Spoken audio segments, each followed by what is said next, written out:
Ethical Perspectives on the News is produced by the Interreligious Council of Linn County, which is solely responsible for its content. The views and opinions expressed on this program do not necessarily reflect those of the staff and management of KCRG TV9. Good morning and welcome to Ethical Perspectives on the News. My name is Diehl.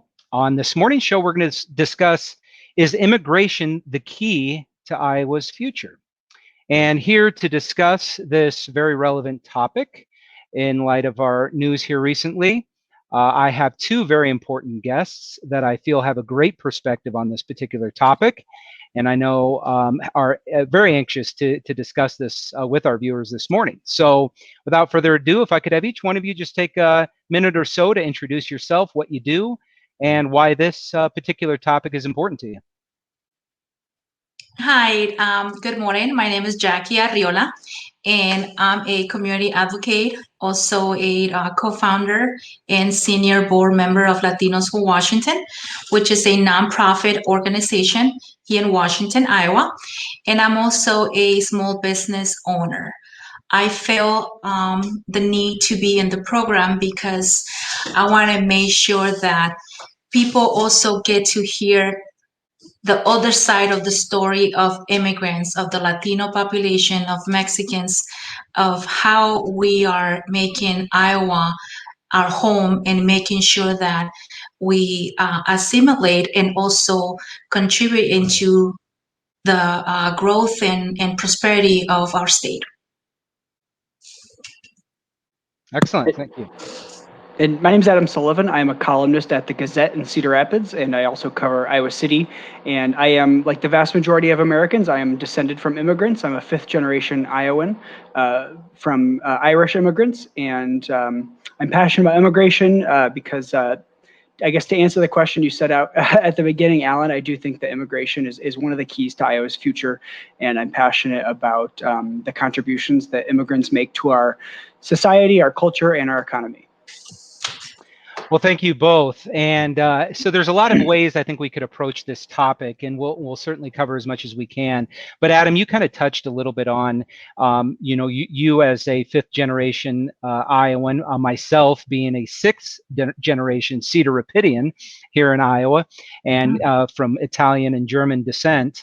And I do think it's interesting, having grown up, as I say, a sixth generation, you kind of, grow up with the assumption that you've always been here. And it wasn't until, much later in my life till I kind of discovered my ancestry and what they went through to get to this country. And certainly gave me a greater appreciation for it. And I think for a lot of us, we're maybe ignorant about Iowa's history, right? When it comes to its dependence on immigration and how its immigrants have essentially built our state, going back to the early 19th century, where we had a lot of settlers from the eastern United States. Really, Iowa's immigrant history really comes in three waves, and that was in the early 19th century, as I mentioned, eastern United States immigrants coming in primarily from Germany and other places. But beyond that, you had a European boom that really occurred in the latter part of the 19th century, and that was due to civil unrest and religious persecution, so on and so forth. And then really the latter part of the 20th century is where we really start to see what we would call refugees, immigrants from Central America, Mexico, South America, other places in Africa, and so on and so forth. So the point of that is the Iowa certainly has been dependent on immigrants throughout its history, and certainly it's no different to today. But I do want to throw this question out to you to get us started. Given our dependence on immigrants in the past, how important do you see immigration to Iowa's growth and prosperity going forward? So anybody can take that one, and then we'll dive into it a little bit more. Well, I feel from my point of view, what I have seen face to face here in Washington, I moved out here about 20 years ago. And definitely the diversity was not there. I moved from the East Coast. And I have seen the changes. I have seen the growth of not just the Latino population, but different immigrants. And I feel that gives a different flavor to Iowa, not just economically, but also learning about our differences, understanding each other. But referring to Washington County, because that's where I'm from, I'm definitely seeing the impact the Latino community is doing in Washington County. I believe the pork industry has growth immensely because of the labor that we have in certain places, specifically the pork. Other industries are shifting, but other industries are coming in, they're being replaced. So I feel the Latino, the Mexican population has definitely made a big impact, and not just the growth, but also the spending, because they're coming here to work. They're also coming here to buy houses, pay taxes, buy vehicles, paid insurance. So it's definitely making small town Iowa more vibrant. Excellent. Yeah, very good. And I should say, this show really was a result of an episode that I did back in 2019 on revitalizing Iowa's small communities. And if you look at where, and that's where we really discussed the population decline, as many are aware, within our rural communities here in Iowa. And really our growth is really centralized in just a few urban areas. And so it was really a discussion around what can we do to help keep these communities alive. And one of the conclusions that we drew is really the importance of attracting immigrants to our state, to these smaller communities, especially those that have a skill aligned with a lot of the manufacturing and agricultural base there in these smaller communities. But to your point, Jackie, that Iowa has seen a dramatic increase in our Latino population, as I mentioned, especially in the smaller towns. And for those that don't know, we're expected to see really about a 30%, or I'm sorry, about actually around close to 500,000 of residents will be part of Iowa's population by 2050. That will be Latinos, and so again, how important, and I'm going to shift this over to you, Adam, how important is the Latino population? And I know that it's more than just the Latino population. We have a lot of immigrants coming from a variety of places around the world. But how do you see it? And I know you had a great recent article on this, but how do you see the Latino population being key to Iowa's growth, especially amongst smaller communities? Good question. As you both mentioned, many of Iowa's small towns are shrinking. Iowa, as in general, is growing slowly, but that's concentrated in urban areas and a few suburban areas. And so we have small towns that have houses where people aren't paying property tax because no one lives there, where there's no jobs, there's jobs available. And as Jackie mentioned, a big portion of that is related to agriculture. So our agriculture systems are in place. There's, we have farms, we have processing facilities, and it's not really easy to pick up and move those to another state or move those to an urban area, even if you had the staff in those places to do it. So you've got these industries that need workers, they need shoppers, they need taxpayers, and but Iowa's an aging state. People are dying, and there's no one to take their place necessarily, and so. Governments and businesses are always focused on growth. You want to grow the tax base. You want to grow, your business output. You want to grow your workforce, and you can't do that with a population like Iowa's. Iowa's population is overwhelmingly white. Like I said, aging quickly, and there's not a huge rush of people from other states trying to come live in Iowa. So the things that Iowa has going for it really are outmatched in some ways by other states, and so. We do need more people, and and I don't want to limit it just to Latinos or Mexican immigrants, although that's absolutely vital.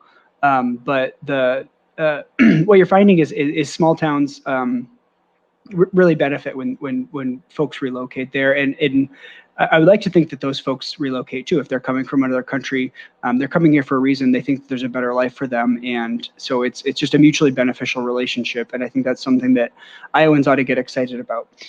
Yeah, absolutely. And you make the point of an aging population. And if you look at the statistics, and there's a lot of good resources out here that Iowa has that will give you some of the demographics around our population.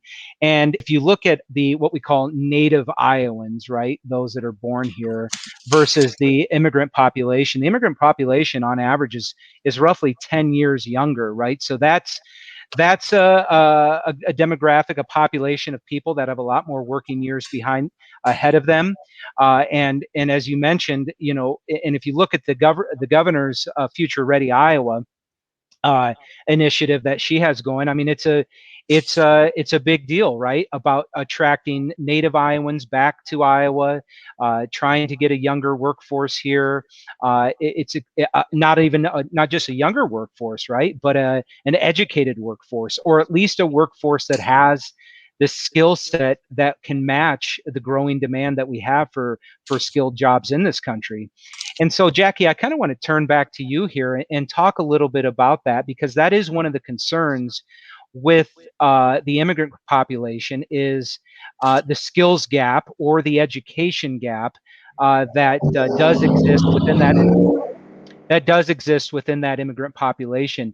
What are your thoughts, and maybe what is your group doing to kind of address some of those concerns? Mhm. Well, like my title said, one of the co-founders and also a senior board member of Latinos for Washington. We're a nonprofit. There was 4 females that had a vision, and without any resources, we created a nonprofit because we saw the need to make that gap more smaller. There was a lot of entities, a lot of nonprofits that were already doing a lot of the things that we knew it was needed to reach to those new immigrants, to members of certain demographics that they were not utilizing them. So Latinos for Washington decided to be a local nonprofit and work with local individuals. We saw the need for U.S. citizen classes. We saw that the ESL classes offered by Kirkwood were not being utilized. So we just partnered with them, and we made sure that everyone that was in need of taking those classes was aware of what was going on. So we used the resources, like the certain places of worship that we knew people attended. We made sure that the information was there. The laundromat, the Facebook page that Latinos for Washington has, that kind of became of the portal of information of what was going on. And another resource that we saw the need was what we called the partner conversational program. So once people became more fluent with the ESL, we want to give them another opportunity to go way and beyond of putting in place and work the learning that they had acquired through those classes. So what we did, we matched non-Latinos with Latinos. So one person wanted to learn or improve Spanish, another person wanted to improve the English. So we partnered them together, and we made sure that not just they work on their own, but they had a book that they follow. And then the nice thing about the program, people got to know each other. People became familiar of what was going on.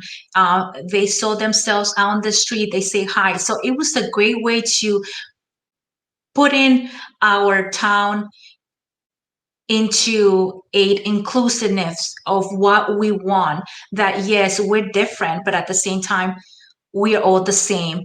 Another activity that we've been having the last few years, except last year due to COVID, was the Latino Festival.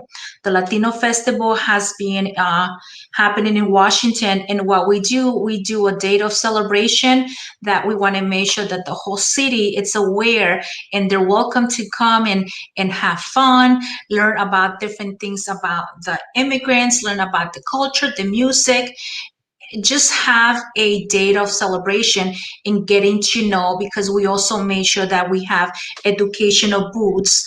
Another things that we have been doing, we have been partnered with public health. So we're having a COVID-19 clinic. We have partnered with other entities to do free flu shots, to do workshops about DACA, immigration. I can go on and on and on. But that's basically the main point. We saw the need and we created, we initiated, and then we're just taking advantage of all the nonprofits. Yep. And one thing I want to say last, our city mayor in Washington just did a proclamation 2-3 months ago about the city of Washington being a welcoming city to immigrants. So that was a nice gesture of him.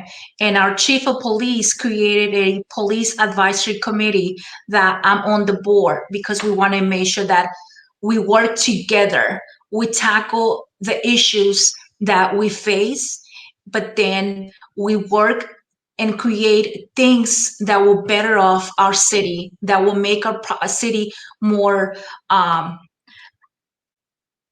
profitable, but also safe, and make sure that people that are coming into the city have those resources and feel welcome.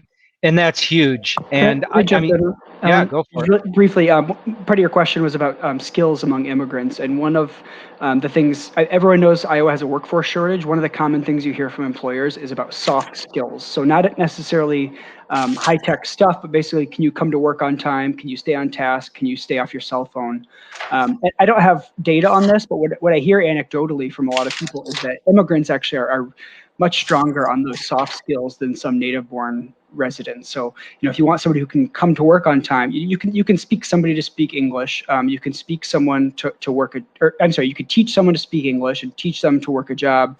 But it's really hard to teach somebody just to show up on time. And so that's the thing that I hear is that immigrant workers often they're just better with those soft skills. And that's crucial to, if you're running a business, you need somebody who's reliable.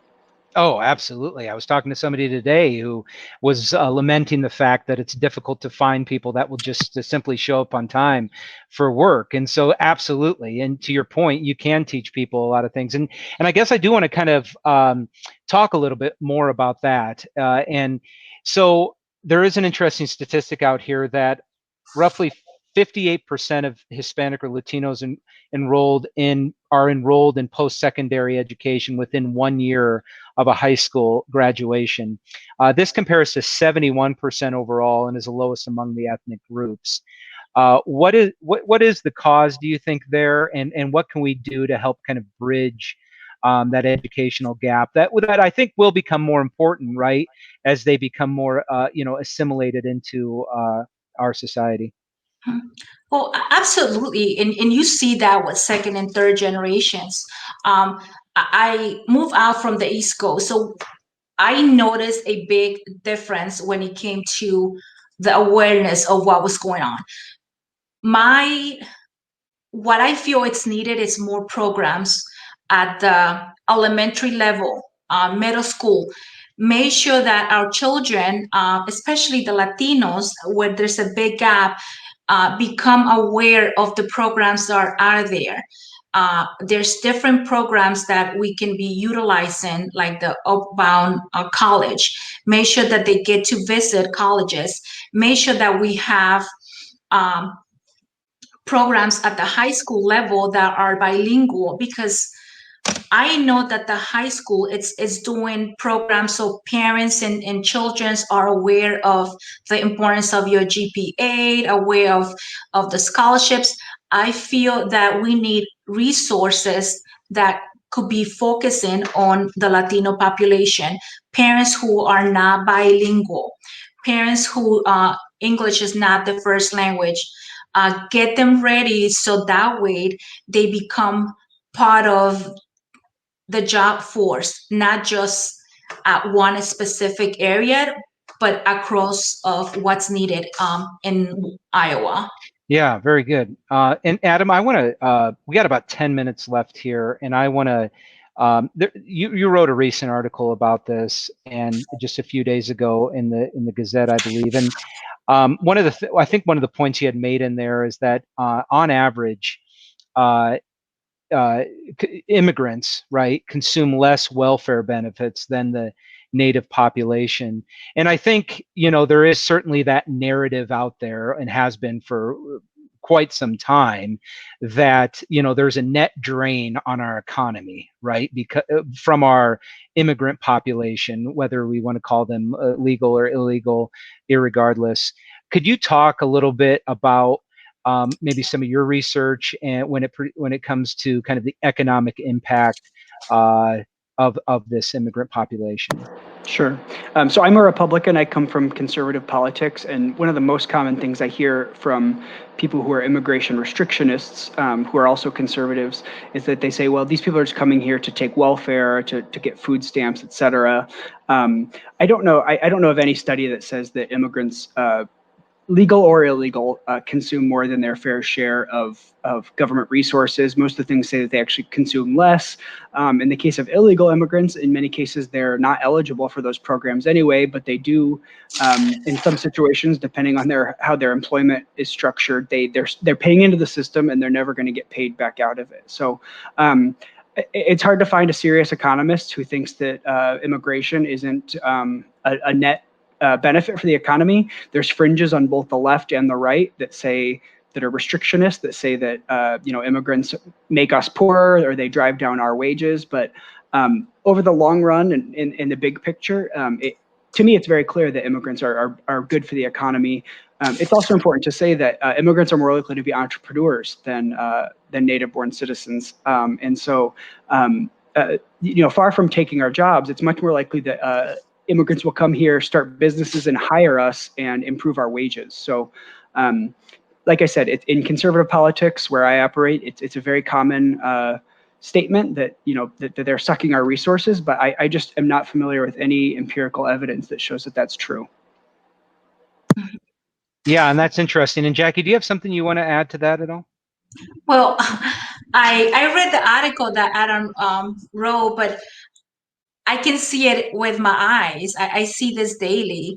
Most of the people that I know are not just Latinos or Mexicans, but most of my acquaintances, my friends, and my relatives, they all have jobs.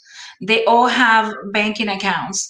A lot of them, they want to buy a house. So if you buy a house, you're going to be paying taxes. They buy vehicles, they pay taxes. They buy insurance, they're going to be making contributions.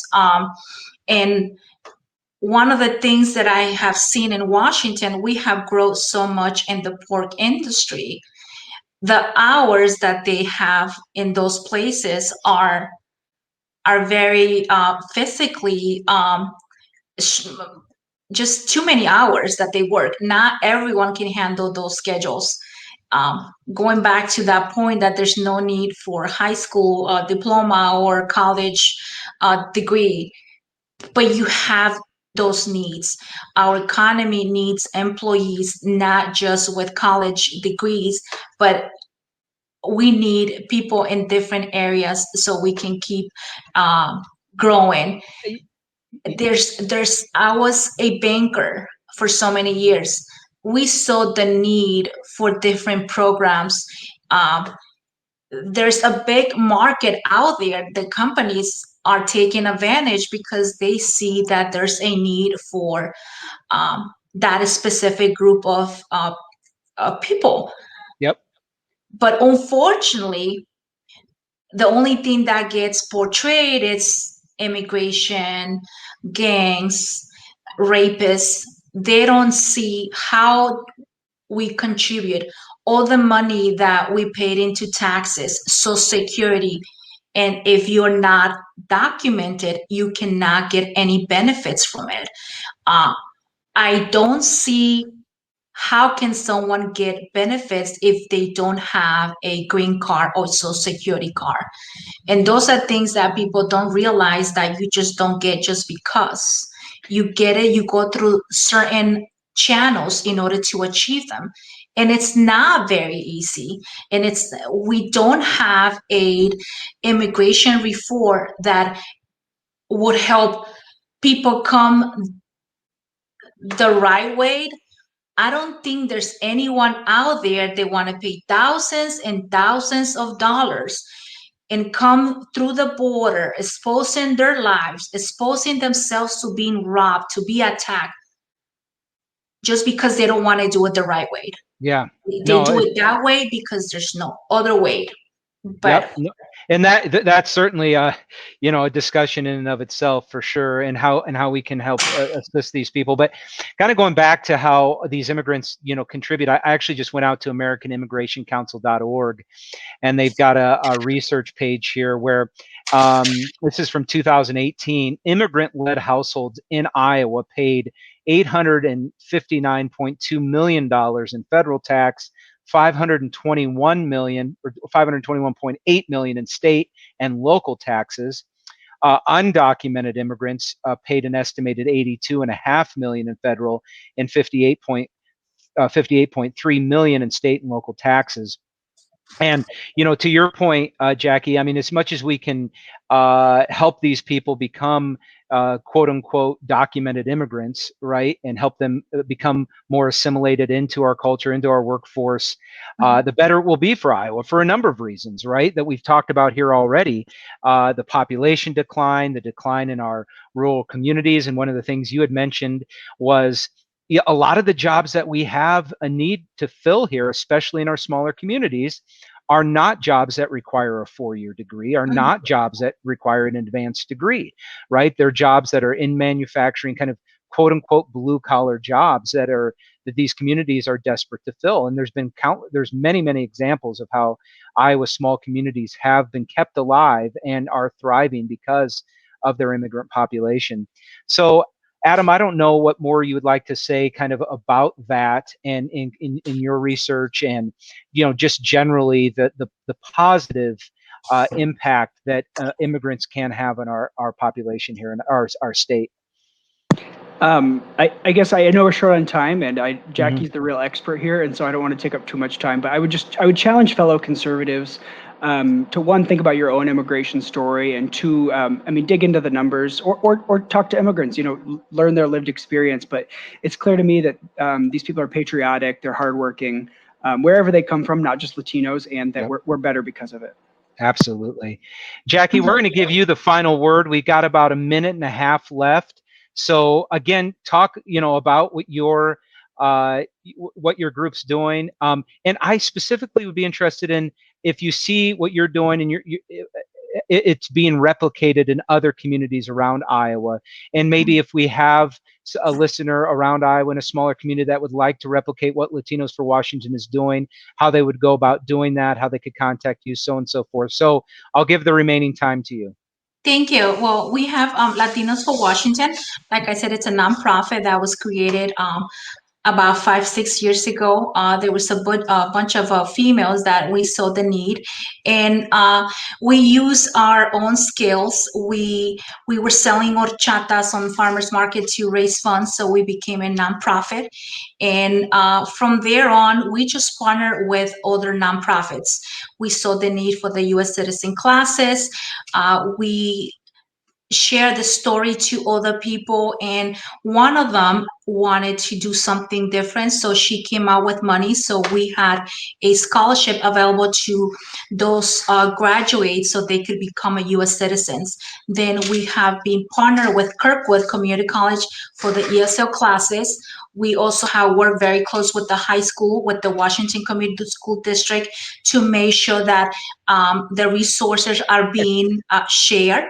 And Jackie, I'm sorry I have to cut you off. I didn't give you enough time. We have to wrap up here. We're out of time here, but it's been a pleasure to have both of you here. Keep up the great work, especially Jackie with you down in Latinos for Washington. Hopefully we can talk again and see the continued great work that you're doing. Thanks again, and thanks for those that are listening this morning and watching. Take care now. Thank Bye. you. Thank you for the invite. Take care. Thank you. Bye-bye.